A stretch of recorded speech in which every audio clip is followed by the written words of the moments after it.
Hello guys, I hope you are doing good. तो last अपने video देखा था जिसमें मैंने डिस्कस किया था कि एमएसएमई क्या होता है, उसका डेफिनेशन क्या है। ठीक है। इस वीडियो में मैं डिस्कस करने वाला हूं कि कौन कौन सी बेनिफिट्स है, असिस्टेंस है जो गवर्नमेंट ने प्रोवाइड किया है बिकॉज ऑफ कोविड-19। तो उसमें से तीन स्कीम्स अपन डिस्कस करने वाले हैं। पहली है डिस्ट्रेस्ड असेट फंड, दूसरी है equity infusion for MSME through funds of funds, और तीसरा है 20% ईसीएल मतलब इमरजेंसी क्रेडिट लाइन। ये तीनों स्कीम किसको अप्लाई करती है, कब करती है, क्या होता है, सब डिस्कस करेंगे वन बाय वन। ठीक है, तो let's start. First one, distressed asset fund और subordinate debt schemes for MSME. ये क्या है कि कोई भी किसको अप्लाई करता है, ये स्कीम में जो भी एमएसएमई जो एनपीए हो चुकी है या तो स्ट्रेस्ड में है। एनपीए यानी कि क्या है कि सपोज कोई भी कंपनी का ड्यू था पेमेंट, ईएमआई या तो कोई भी इंटरेस्ट ऑब्लिगेशन जो भी हो, वो है 1 जनवरी को, और वो 90 दिन तक मतलब 31 मार्च तक अगर पे नहीं करता तो उसको बोलते हैं एनपीए मतलब नॉन परफॉर्मिंग एसेट्स। वैसे सारी एमएसएमई है उनके लिए है, मतलब जो एमएसएमई का ऑलमोस्ट दिवाला निकलने वाला है, ठीक है, जो कि अपने रिपेमेंट नहीं कर पा रहा है, उनके लिए है। ये कितना पैसा मिलेगा, ठीक है, पैसा मिलेगा उनको 15% ऑफ प्रमोटर्स कंट्रीब्यूशन या तो 75 lakhs। मतलब 15% क्या है कि जितना भी प्रमोटर्स जिसने वो कंपनी शुरू किया है उसका खुद का जितना पैसा लगा है उसका 15% या तो 75 lakhs, ठीक है, वो मिलेगा। फिर जाता है गवर्नमेंट क्या करेगा। ये तो क्योंकि पैसा तो बैंक देगी, फिर गवर्नमेंट क्या दे रहा है, गवर्नमेंट दे रहा है गारंटी। गारंटी देगा बैंक को कि अगर आपका पैसा वापस नहीं आएगा, जो आपने इस सारे कंपनीज जो है जो कि एनपीए है उनको दिया है पैसा, अगर वो पैसा वापस नहीं आता तो वो पैसा हम देंगे। वो गारंटी देता है। वो गारंटी क्या दे रहा है कि अगर 5 लाख से कम का लोन है, 5 लाख तक या 5 लाख से कम का लोन है, तो 85% तक पैसा गवर्नमेंट देगी अगर वो पेमेंट नहीं होता है, ठीक है। और अगर 5 लाख से ज्यादा का लोन है तो 75% गवर्नमेंट क्या होगा, मतलब गारंटी रहेगा। तो इसमें बेनिफिट है, जो रिस्क और रिवॉर्ड है ना दोनों के बीच में बटा हुआ है। कि सपोज आज बैंक पैसा दे रही है तो उसको भी पता है कि मेरा 15% ही जाएगा अगर 5 लाख से कम का लोन है, या तो 5 लाख से ज्यादा है तो मेरे को पता होगा सिर्फ 25%, 25% ही मेरा जाएगा, बाकी तो सब पैसा आ जाएगा, गारंटी दे दी। तो कंफर्ट रहेगा ना पैसा देने में। तो ऐसे कंपनी जो मतलब अभी लॉस में ही जाने वाली है, वो इतने ईएमआई हो गया, इतना लोन ले लिया कि वो रीपे नहीं कर पाएगा बिकॉज ऑफ कोविड, तो उनको पैसा मिल सकता है। सो ये था पहला स्कीम। दूसरा स्कीम, दूसरा है equity infusion for MSME through funds of funds. Funds of funds का समझाते हैं। पहले तो किसको अप्लाई करता है, सारे एमएसएमई को अप्लाई करेगा, ठीक है। तो जैसे पहले वाले सिर्फ एनपीए वाले जिन्होंने अपने ईएमआई टाइम पे 90 दिन हो गया है ड्यू होने पे फिर भी नहीं भरा है, उनके लिए नहीं है, सबके लिए। दूसरी चीज इसमें क्या होगा कि एक मदर फंड, ठीक है, बनाया जाएगा जिसमें गवर्नमेंट पैसा डालेगी। वो फंड छोटे फंड्स में पैसा डालेगा, ठीक है, डॉटर फंड्स उसको बोलते हैं। और वो डॉटर फंड्स पैसा डालेंगे एमएसएमई में, ठीक है, मतलब इनडायरेक्टली गवर्नमेंट ही पैसा डालेगा लेकिन इक्विटी के रूप में।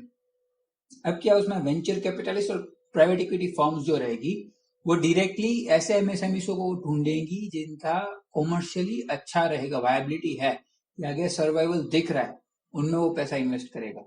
इसमें क्या बेनिफिट होता है पता है गाइस, कि जो पैसा डालने वाला होगा ना फंड मैनेजर, वो मतलब बहुत प्रोफेशनल होगा, ठीक है, वो कोई भी ऐसा वैसा आदमी नहीं होगा, उसके पास नॉलेज होगा, कैसे काम करते हैं वो सब उसके पास नॉलेज होगा। तो वो नॉलेज का बेनिफिट मिलेगा कंपनी को, बिकॉज क्या है, उस फंड मैनेजर ने खुद का भी और गवर्नमेंट से मिला हुआ पैसा भी इन्वेस्ट किया होगा कोई भी कंपनी में। और वो अगर कंपनी आगे नहीं चलेगी, ठीक है, लॉस करेगी, तो इसका ही पैसा डूबेगा ना। तो वो क्या करेगा, वो खुद आएगा, मैनेजमेंट को सिखाएगा कि नहीं आप ऐसा बिजनेस करो, और उसके पास नॉलेज है, स्किल्स है, तो वो हेल्प करेगा एंटरप्रेन्योर्स को आगे आने में। That's how the thought process is कि पीछे ऐसा मतलब आगे बढ़ेंगे, ठीक है, एंटरप्रेन्योर्स को, उनको आगे चांसेस मिलेंगे आगे बढ़ने का। फिर जो भी प्रॉब्लम्स होगी वो मतलब हट जाएगी, मतलब बेनिफिट मिलेगा ना नॉलेज का। और खुद का पैसा लगा है तो जो भी फंड मैनेजर होगा उसको भी इंटरेस्ट रहेगा बिजनेस में आगे बढ़ाने में। तो दैट्स हाउ इट इज। तो ये था सेकंड स्कीम। अब है थर्ड स्कीम। थर्ड स्कीम है कोलेटरल फ्री ऑटोमेटिक लोन्स। तो ये बहुत मतलब क्या बोलते हैं एडवर्टाइज किया गया प्रोडक्ट है, स्कीम है। इसमें 20% जो आपका एंटायर आउटस्टैंडिंग क्रेडिट है एज ऑन 29 फरवरी 2020, मतलब 29 फरवरी को जितना भी आपका लोन आउटस्टैंडिंग है, सारी चीजें, लोन हो गया, सीसी हो गया, ओडी जो भी है, उसका 20% आपको स्ट्रेट अवे दे देंगे, 20% स्ट्रेट अवे। ठीक है, वो है स्कीम। मतलब अगर 100 करोड़ आपके खड़े हैं 29 फरवरी को, तो आपको सीधा 20% मतलब 20 करोड़ आपको मिल जाएंगे। That is how it is the scheme. किसको अप्लाई होगा? उनको ही अप्लाई होगा जिनका आउटस्टैंडिंग 25 करोड़ या उससे कम हो, और उसका 100 करोड़ से ज्यादा टर्नओवर नहीं होना चाहिए, मतलब 100 करोड़ का कम टर्नओवर होना चाहिए, और 25 करोड़ से कम लोन अमाउंट होना चाहिए 29 फरवरी को। कंडीशंस क्या है फैसिलिटी की?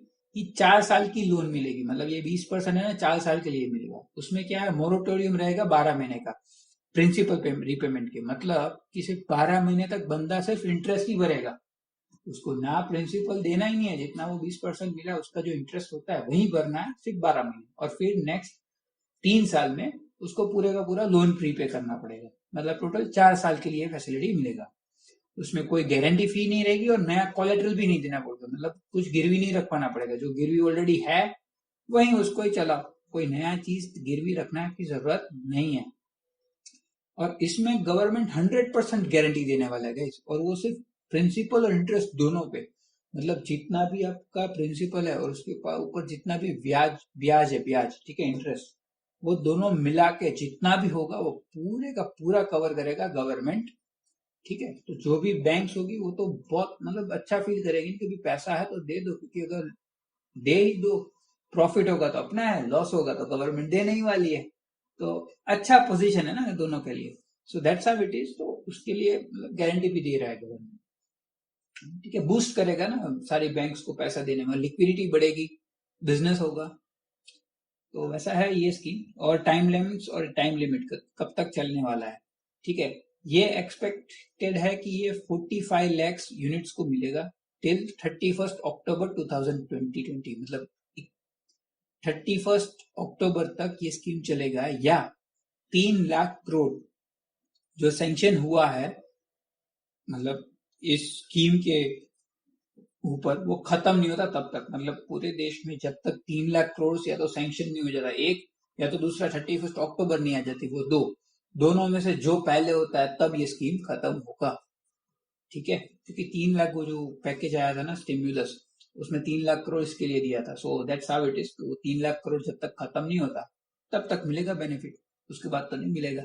और या तो डेट भी फिक्स कर दिया 31 अक्टूबर, तो अगर उसके पहले अवेल नहीं किया किसी ने, 3 लाख भी बच गया, तो 31 अक्टूबर को खत्म हो जाएगा। So that's how it is ये स्कीम। सो अगर किसी को चाहिए then definitely you can go for it guys. Okay, so yeah I guess that's it for this video guys. Thank you so much for watching this. अगर आपको कोई भी क्वेश्चंस हो, कुछ भी सजेशंस हो, तो प्लीज कमेंट्स में मेंशन कीजिए।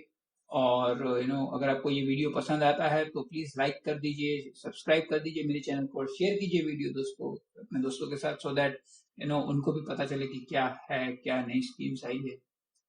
ठीक है, चलो, thank you so much, thanks for time guys, bye.